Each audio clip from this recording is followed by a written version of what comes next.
उत्तराखंड राज्य में 5 लोकसभा सीटों पर भाजपा की रही लगातार जीत।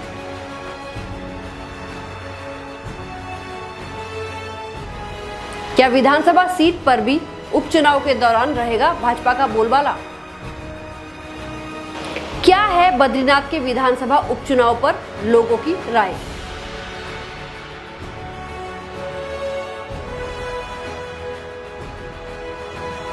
आखिर क्यों बद्रीनाथ के विधानसभा उपचुनाव में है सियासी माहौल गर्म? 2012 तक वो भाजपा सरकार में मंत्री रही है, एक काम बता रही इस बद्रीनाथ विधानसभा के अंदर। ये जिस तरह की तोड़फोड़ की बात करें और पिछले 10 वर्ष से जैसी कर रहे हैं, जनता ने इस बात को कभी सराहा नहीं। मूल निवासियों की क्या कुछ है मांगे और आखिर क्यों सुविधाओं से वंचित रहने का वे लगा रहे हैं आरोप? नमस्कार दगड़ियों, मैं नलिनी गोसाई उत्तराखंड की नौनी एक बार फिर से स्वागत करती हूं आप सभी का अपने इस खास कार्यक्रम चुनावी चिबड़ाहट में। और आज हम बात करने वाले हैं बद्रीनाथ विधानसभा सीट पर होने वाले उपचुनाव की। बद्रीनाथ और मंगलौर उपचुनाव को लेकर सियासी पारा अब चढ़ने लगा है। कांग्रेस के लोग जो कि बुरी तरह हारने के बाद भी और फिर भी उसको विजय बताएं और बड़ी बड़ी बातें करें, ये शोभा नहीं देता है। आने वाले दिन बताएंगे कि वो क्या करेंगे। हमारा काम, क्योंकि राजनीति अब ख़त्म हो चुकी है, चुनाव ख़त्म हो चुका है, हमारा काम देश की जनता की भलाई का काम करना है, हमारा काम देश की जनता के विकास की बात करना है। ये जिस तरह की तोड़फोड़ की बात करें और पिछले 10 वर्ष से जैसी कर रहे हैं, जनता ने इस बात को कभी सराहा नहीं है। जनता कभी नकारात्मक बातों को भाव नहीं देती है और निश्चित तौर पर जो कांग्रेस की मंशा है वो कभी पूरी नहीं हो पाएगी, ये बात तय है।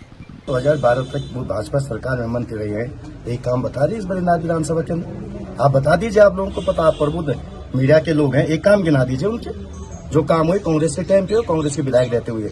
ये कहना केवल और केवल अपने को बचाने के लिए, और मैं ये कहता हूँ व्यक्तिगत हित के लिए फैसला लिया गया उनका, और ये जबरदस्ती का चुनाव थोपा गया। मैं पुनः कह रहा हूँ कि जो उपचुनाव बद्रीनाथ के अंदर थोपा गया, मंगलौर के अंदर भी चुनाव हो रहा है, लेकिन आप जानते हैं मंगलौर की परिस्थितियां भिन्न है, यहाँ की परिस्थितियां भिन्न है, और जो यहाँ की परिस्थितियां बनाई गई है, यहाँ की जनता जरूर जवाब देगी।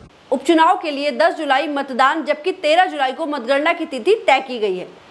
इससे पहले निर्वाचन आयोग ने 26 जून को नाम वापसी की अंतिम तिथि भी तय की थी।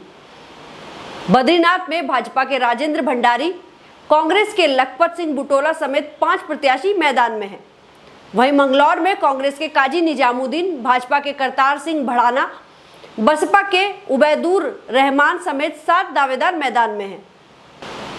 यहां भी मुख्य मुकाबला भाजपा और कांग्रेस के बीच ही होता दिखाई दे रहा है। गढ़वाल लोकसभा की 14 विधानसभा सीटों में बद्रीनाथ ही इकलौती सीट थी जहां कांग्रेस का वर्चस्व था, लेकिन पार्टी के विधायक रहे राजेंद्र भंडारी के लोकसभा चुनाव से ठीक पहले पाला बदल लेने के बाद कांग्रेस के हाथ खाली हो गए थे। बद्रीनाथ विधानसभा सीट पर भाजपा के अब तक के प्रदर्शन का सवाल है तो वर्ष 2022 के विधानसभा चुनाव में उसे कांग्रेस के टिकट पर राजेंद्र भंडारी के हाथों शिकस्त मिली थी। अब राजेंद्र भंडारी भाजपा के उम्मीदवार हैं। लोकसभा चुनाव से पहले भंडारी भाजपा में शामिल हुए थे। उनके आने से बद्रीनाथ सीट पर भाजपा को बढ़त तो मिली, लेकिन उतने वोट नहीं मिले जितने वर्ष 2019 के लोकसभा चुनाव में उन्होंने हासिल किए थे। वर्ष 2019 में भाजपा को 37,069 वोट मिले थे और वर्ष 2024 के चुनाव में वह 31,854 वोट ही ले पाए। कांग्रेस 23,600 वोटों पर सिमट गई थी। इस सीट पर कांग्रेस उन मतदाताओं को साधने की कोशिश कर रही थी जो राजेंद्र भंडारी के कांग्रेस छोड़कर भाजपा में जाने से नाराज थे। कांग्रेस नेताओं का मानना है कि ये नाराज वोटर कांग्रेस में ही नहीं, भाजपा में भी हैं, जो भंडारी के आने से व्यथित है। इसी रणनीति पर कांग्रेस फोकस कर रही है और भाजपा को इसका तोड़ तलाशना पड़ रहा है। मतदान तारीख जैसे जैसे नजदीक आ रही है, मतदाताओं की खामोशी टूटने का नाम नहीं ले रही है। वोटरों की चुप्पी ने प्रत्याशियों की परेशानी बढ़ा दी है।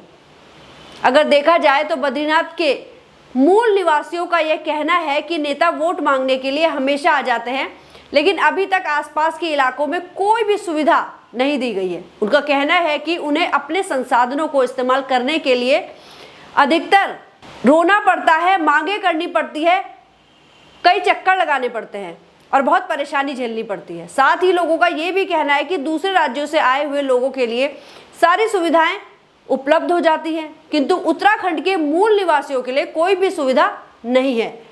इसी के चलते लोगों के बीच काफी आक्रोश देखने को मिल रहा है। लोगों की आवश्यकताओं की दृष्टि से यह चुनाव बेहद ही महत्वपूर्ण है। ये लोग नौकरियों, शिक्षा, स्वास्थ्य सेवाएं और आर्थिक स्थिति में सुधार की उम्मीद कर रहे हैं। इस चुनाव से उन्हें एक प्रतिनिधि नहीं बल्कि एक ऐसी सरकार की आवश्यकता है जो उनके मुद्दों पर ध्यान देकर उनकी जरूरतों को पूरा कर सके। इसलिए इस चुनाव के परिणाम से लोग उम्मीद कर रहे हैं कि एक सकारात्मक परिवर्तन आएगा जो उनके जीवन स्तर में सुधार ला सकेगा।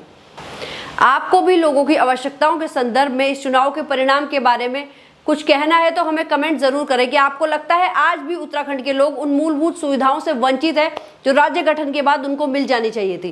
प्लीज इस बारे में हमारे कमेंट सेक्शन में अपनी राय जरूर रखें। अगर आपको ये वीडियो पसंद आई हो तो इस वीडियो को लाइक, शेयर करना और साथ ही हमारे उत्तराखंड की नौनी यूट्यूब चैनल को सब्सक्राइब करना बिल्कुल ना भूलें। धन्यवाद।